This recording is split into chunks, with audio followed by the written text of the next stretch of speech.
চুরি 24 ঘন্টার মধ্যে পুলিশের হাতে ধরা পড়ল বামাল চোর। উদ্ধার চুরি যাওয়া 1 লক্ষেরও অধিক মূল্যের সোনার অলংকার।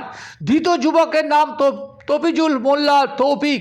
বছর 22 তৌফিকের বাড়ি মিরাকা থানা এলাকায়। মঙ্গলবার গভীর রাতে চুরির ঘটনা ঘটেছিল বেড়াচাপার মুদিপাড়ায়। বুধবার সকালবেলা দায়ের হয়েছিল অভিযোগ। এরপর রাতেই ধরা পড়ল অভিযুক্ত। মিলল দেওঙ্গা থানা পুলিশের বড় সাফল্য। কিভাবে ঘটেছিল চুরি আসুন জেনে নিই।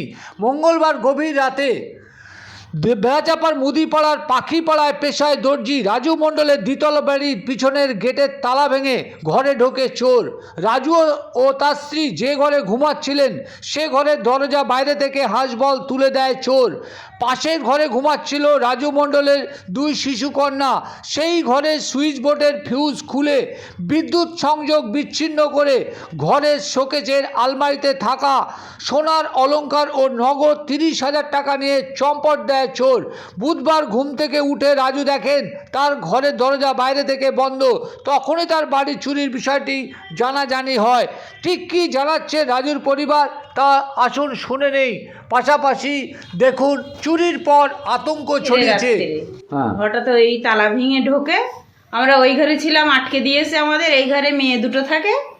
এই ঘরে এসে এই সব খুলে টাকা, আমার 2 জোড়া মাকড়ি, 1 জোড়া হাতের সকেট বাউটি আর 25-30 হাজার টাকা নিয়ে চলে যায়। হ্যাঁ। আপনারা কখন জানতে পারলেন? আমরা ওই সকালবেলা যখন উঠছি দৌড় খুলতে পারছি না। হ্যাঁ। এবার ধাক্কা ধুক্কি দিয়ে ওই ঘরে জানলা খুলে মেয়ের ডাকলাম।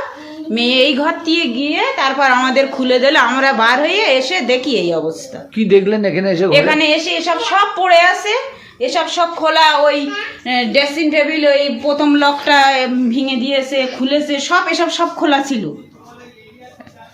পুলিশের কাছে কি অভিযোগ করলেন? পুলিশ এসেছিল? হ্যাঁ, আমরা থানায় গিয়েছিলাম, লিখিত দিয়েছি। পুলিশ এসলো, দেখে গেল। এই ঘটনা ঘটেছিল। আপনার নাম কি? আমার নাম হাসিনা বিবি।